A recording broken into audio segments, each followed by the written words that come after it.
જય શ્રી કૃષ્ણ, જય શ્રી વલ્લભ. આજના રાધે કૃષ્ણ સત્સંગમાં પૃષ્ટિ આશ્રય એટલે શું તે જોઈશું.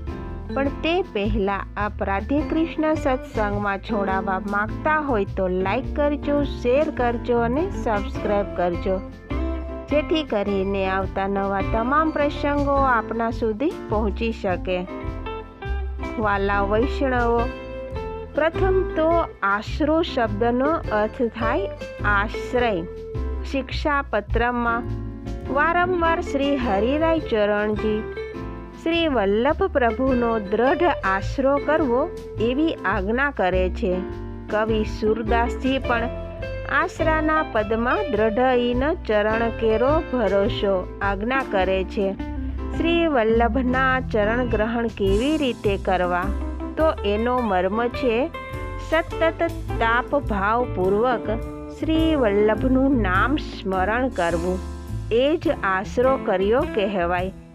આશરાનો બીજો અર્થ થાય આશ્રય. આશરો એક શ્રી વલ્લભાધીશનો આશ્રય એ ભગવાનનું જ સ્વરૂપ છે. શ્રી આચાર્ય ચરણે અનુગ્રહનો એક અર્થ આશ્રય પણ કર્યો છે. તેથી આશ્રય અનુગ્રહની ભાંતિ ભગવાનના એક ધર્મરૂપ પણ છે. આશ્રય સિદ્ધ થયા વિના પૃષ્ટિ શક્તિનો જીવમાં પ્રવેશ થતો નથી અને પૃષ્ટિ શક્તિના પ્રવેશ વિના આત્મા બલિષ્ઠ થઈ ભગવદ પ્રાપ્તિ નહીં કરી શકે. અનન્ય ભાવ વિના આશ્રય દ્રઢીભૂત થતો નથી.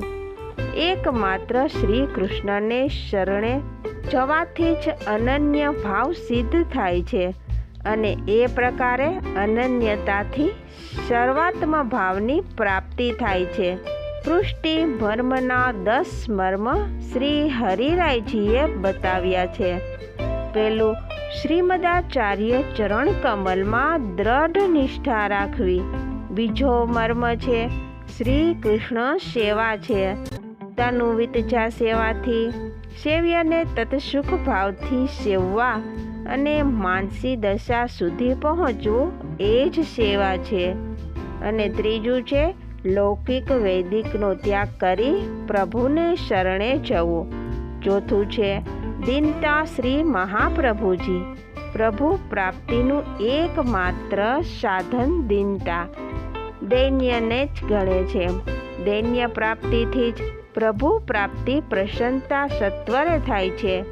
દૈન્યયુક્ત વિરહ ભાવથી ગોપી ગીત ગાયું ત્યારે જ પ્રભુ અંતર્ધ્યાન થયા હતા. તે શ્રી ગોપીજનોની મધ્યમાં પ્રગટ થઈ ગયા. પાંચમું છે પૃષ્ટિ પુરુષોત્તમ સદાનંદ પ્રભુની નિત્ય લીલાની સદાય હૃદયમાં ભાવના રાખવી. છઠ્ઠું છે વિરહી વ્રજ ભક્તનો ભાવ. તેનું જ સ્મરણ કરવું તે છઠ્ઠો મર્મ છે. ભાવનું સ્વરૂપ સાકાર અને વ્યાપક છે. ભાવ જ સાકાર સ્વરૂપાત્મક છે. પૃષ્ટિ માર્ગમાં ભાવ જ ફળરૂપ છે. પેલી વૈષ્ણવ ડોશીએ પોતાના શુદ્ધ અનન્ય ભાવથી શ્રી બાલકૃષ્ણ પ્રભુને મદન મોહનજી બનાવી દીધા. આવું ઉત્તમ પ્રમાણ ભાવનું વાર્તા સાહિત્યમાંથી મળે છે આપણને. અને સાતમું છે ગુણગાન. પ્રભુના ગુણગાનમાં અલૌકિક અગ્નિ રહેલો છે. જે ગુણગાન કરનાર ભક્તના હૃદયમાં રહેલ જન્મો જન્મની વાસનાના પાપોના ઢગલાને બાળીને સાફ કરી નાખે છે. ગુણગાન ધર્મરૂપ છે. તેમાં નામી પ્રભુ ધર્મી સ્વરૂપે બિરાજે છે. ગુણગાન કરનારના હૃદયમાં પ્રભુના ગુણો પ્રગટ થાય છે. અવળા ક્રમે પહેલાં વૈરાગ્ય ગુણ આવે, પછી જ્ઞાન. ગુણગાન તાપ ભાવે સ્વરૂપ અને લીલાના અનુસંધાન સહિત થાય તો જ તે ફલરૂપ છે. આઠમું છે કૃષ્ણ નામ સ્ફુરે. નામ અને રૂપ બંને ફલરૂપ છે. તેથી જ પૃષ્ટિ માર્ગમાં નામ સેવા અને સ્વરૂપ સેવા એમ 2 પ્રકારો દર્શાવ્યા છે. બંનેનું ફળ એક જ સ્વરૂપાનંદનો અનુભવ. પણ શરત એક જ કે નામ અને સેવા પ્રપંચ વિસ્મૃતિપૂર્વક થવી જોઈએ, તો જ તે ફલાત્મક થાય. નવમું છે ભગવદ વાક્યમાં માત્રામાં નિષ્ઠા હોવી જોઈએ. નિષ્ઠા તો માર્ગનો પ્રાણ છે. શ્રી મહાપ્રભુજીના વચનો આજ્ઞામાં આધુનિક જીવોને નિષ્ઠા નહીં હોવાથી જ પૃષ્ટિ ફળથી વંચિત રહીને ભટકે છે. સ્વામીની આજ્ઞાનું પાલન કરવું તે સેવકનો ધર્મ છે. શ્રી મહાપ્રભુજીની આજ્ઞા છે અસમર્પિતનો ત્યાગ, અન્યાશ્રયનો ત્યાગ, અસત આલાપ, અસત્સંગનો ત્યાગ.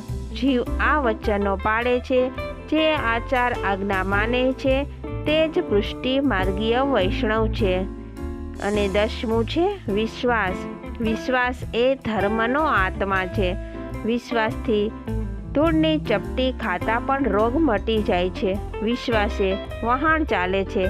જ્યારે હરિ, ગુરુ, વૈષ્ણવમાં દ્રઢ વિશ્વાસ થાય ત્યારે જાણવું કે જીવ પૃષ્ટિને લાયક થયો.